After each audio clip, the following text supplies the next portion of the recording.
14절에서 23절까지는 이스라엘 역사를 신뢰로 들어 고린도 교인들에게 그들의 자유와 특권을 남용하지 말 것을 교훈하고 나서 우상숭배의 죄악을 범하고 있는 그들의 실태를 지적하면서 올바른 자유 사용을 권고하고 있다.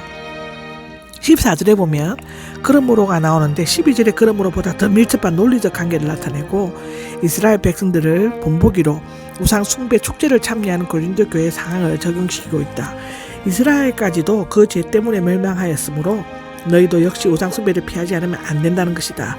내 사랑하는 여러분은 진심 어린 애정을 나타내면서 중요한 교훈을 하려고 했다.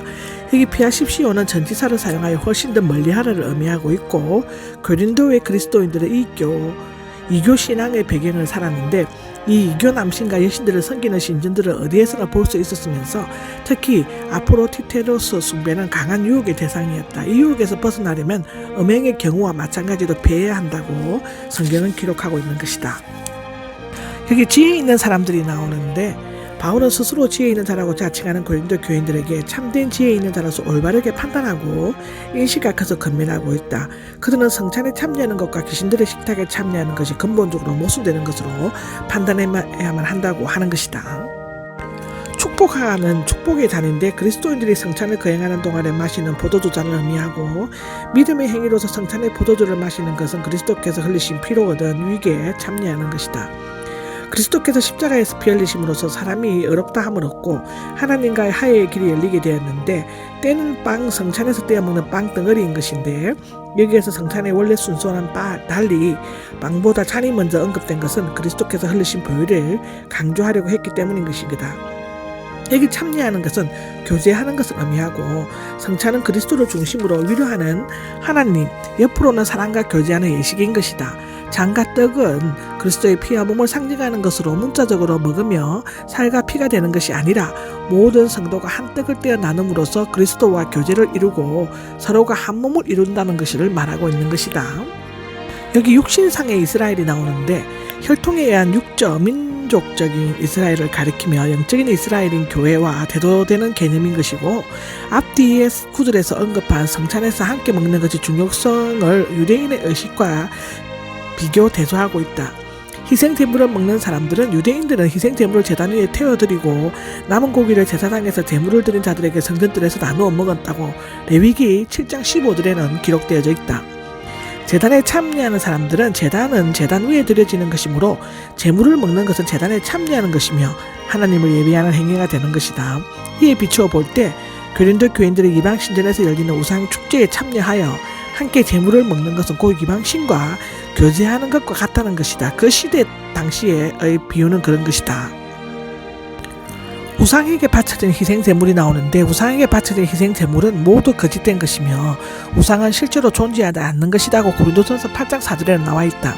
따라서 이방인들이 우상에게 드리는 제사는 고린도 교인들의 신앙을 위협하는 것이었다.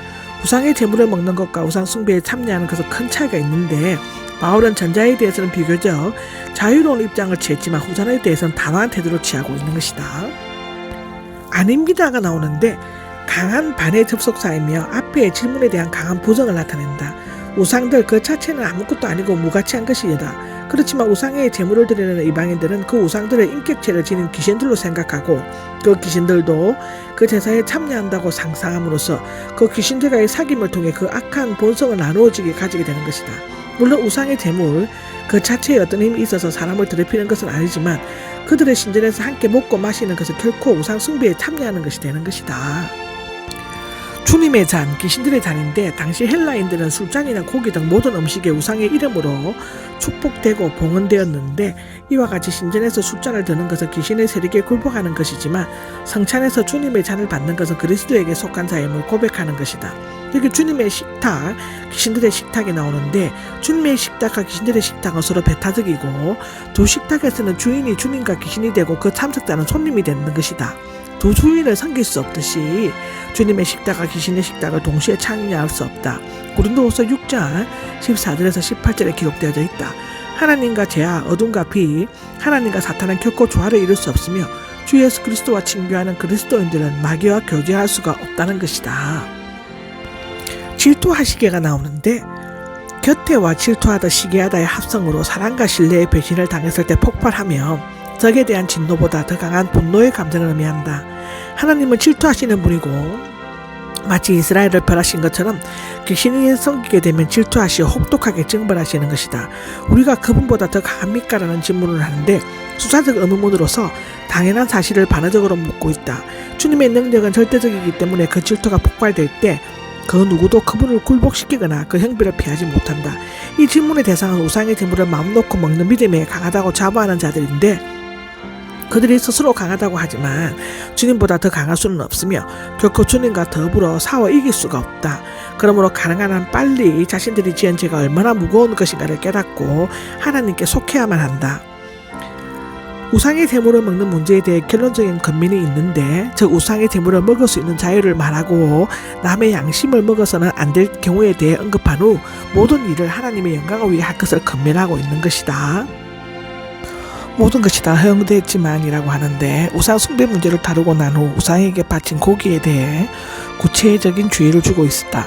이 논의는 이미 언급한 바 있지만 여기에서는 개인적인 자유보다는 교회의 유익을 위한 자유의 개념을 중점에 두고 있는데 유익한 것은 아닙니다. 덕을 세우는 것도 아닙니다라는데 우상의 제물은 그 자체로서는 아무것도 아니며 자유롭게 먹을 수 있지만 모두가 유익하거나 덕을 세우는 것은 아니다라는 것이다. 따라서 자신의 원칙이나 소신보다는 남에게 미치는 영향을 우선적으로 고려해야 한다는 것이다.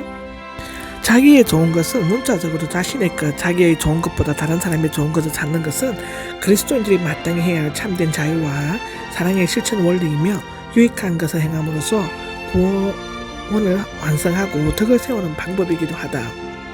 다음 몇몇 구절은 이 높은 사랑의 원리를 구체적으로 제시하고 있는데 식품시장에서 파는 것을 다 먹으십시오인데 당시 헬라와 로마 세계에서는 황제와 우상 숭배가 성행했기 때문에 식품시장에서 판매되는 대부분의 음식들은 일단 신전에 바쳐졌던 우상들의 제물들이었다고 하는데 따라서 시장에서 파는 음식들이 제물로 쓰였는지의 여부는 알 수 없으므로 그 음식들을 사다가 집에서 먹을 경우에는 즉 믿음의 약한 자의 양심에 물어보지 말고 먹어야 한다는 것이다. 그 이유는 세상과 그 안에 가득 차 있는 것인데 즉 제물로 바쳐진 동물의 고기를 비롯하여 땅을 채우고 있는 모든 것은 우상할 것이 아니라 근본적으로 하나님의 것이므로 그 제물 자체는 더러운 것이 아닌 것이다. 그리고 시장에 팔리고 내는 우상의 제물은 이미 교회의 종교적인 의미가 상실되었으므로 음식의 본래 의도된 목적대로 끊임낌 없이 먹을 수 있는 것이다. 믿지 않는 사람들 가운데 초대했을 때 다 먹으십시오가 27절에 나오는데 믿지 않는 사람의 초대를 거절하는 것은 인간의 사회적 관계를 파괴하는 심각한 문제가 된다. 원칙적으로 26절과 같이 양심에 묻지 말고 먹어야 한다는 것이다. 예외적인 경우에도 있다.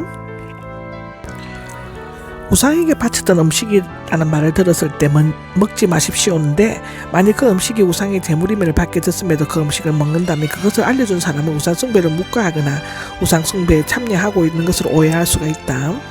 지식이 있는 강한 그리스도인들이 끊임 없이 먹는 것이 옳은 일이기는 하지만 망설이는 연약한 형제로 하여금 자신의 양심에 끌리는 행동을 하게 함으로써 범죄케 할 가능성이 있으며 이로 말미암아 그리스도인들은 비난을 면치 못할 것이라는 것이다.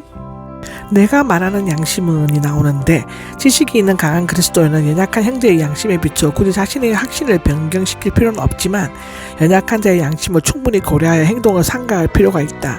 말하자면 개인의 자유를 행사할 때에는 하나님께 영광을 돌리는 것인지 하나님의 교회에 덕을 세우는 것인지 연약한 자를 실족시키는 것인지 아닌지를 분명히 신중하게 판단해야만 한다고 하는 것이다.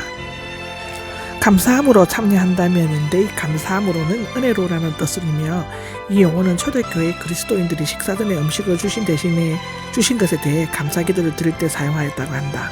우상 제물에 대해 감사기도를 드리고 먹는 것을 보면 연약한 형제들이 상처를 받는다면 먹는 것을 삼가하는 것이 좋을 것이다. 다른 사람의 유익을 위해 내 자유와 권리를 포기한다면 그것들을 잃는 것이 아니라 오히려 그것들을 가장 잘 사용했다고 볼 수 있다고 로마서 14장 21절에는 얘기하고 있다. 31절에서 11장 1절까지 다른 우상의 제물을 먹는 문제에 대해서 결론적으로 요약을 한다면 그리스도인과 교회의 생활 태도의 원칙을 제시하고 있고 첫째는 모든 것을 하나님의 영광을 위해 해야 된다는 것이다.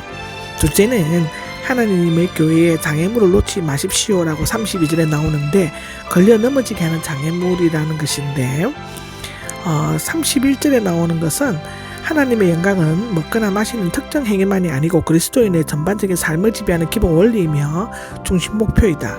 따라서 그리스도인들은 모든 행위를 통해 반드시 하나님께 영광을 돌려야 한다는 것이다. 32절에 나오는 하나님이 교회의 장애물을 놓지 마십시오는 걸려 넘어지게 하는 장애물은 신약에서 3번 나오고 다른 사람들을 걸려 넘어지게 하는 거침돌을 의미한다. 교회 안에 있는 유대인과 헬라인의 차이가 없으며 오직 믿는 성도와 하나님의 자녀가 있을 뿐인데 적극적인 면에서 하나님의 영광을 목표로 하는 성도들은 소극적인 면에서 다른 사람들을 넘어지게 하는 장애물이 되어서는 안 된다는 것이다. 모든 사람을 기쁘게 하려고 애쓰십시오가 나오는데 앞에 나온 구절들의 반복이고 바울 자신이 스스로 사랑의 기본을 본보기로 실행했음을 보여주고 있는 것이다. 그는 모든 사람을 기쁘게 하려고 스스로 약한 자가 되었고 다른 사람들의 환경에 겸손하게 적응시키려고 하였다. 그가 자신이 아닌 다른 사람들의 유익을 구한 것은 그들이 구원을 받도록 하기 위함이었다고 로마서 11장 14절, 데살로니가전서 2장 16절에는 나와 있는데 여기 나를 본받는 사람이 되십시오가 나오는데 10장의 결론인과 동시에 11장의 서론이다. 하나님과 이웃에 대한 사랑을 가장 완전하게 실현하신 분은 그리스도이시고 바울은 언제 어디서나 그리스도를 본받아 맡은 바 사명을 감당하려고 하였다. 그는 고린도 교인들에게 남을 위해 사는 자신의 본을 따르도록 권고하고 있고 바울을 본받는 자는 결국 그리스도를 본받는 것이 되며 그리스도는 모든 것의 판단 기준이 된다고 하는 것이다.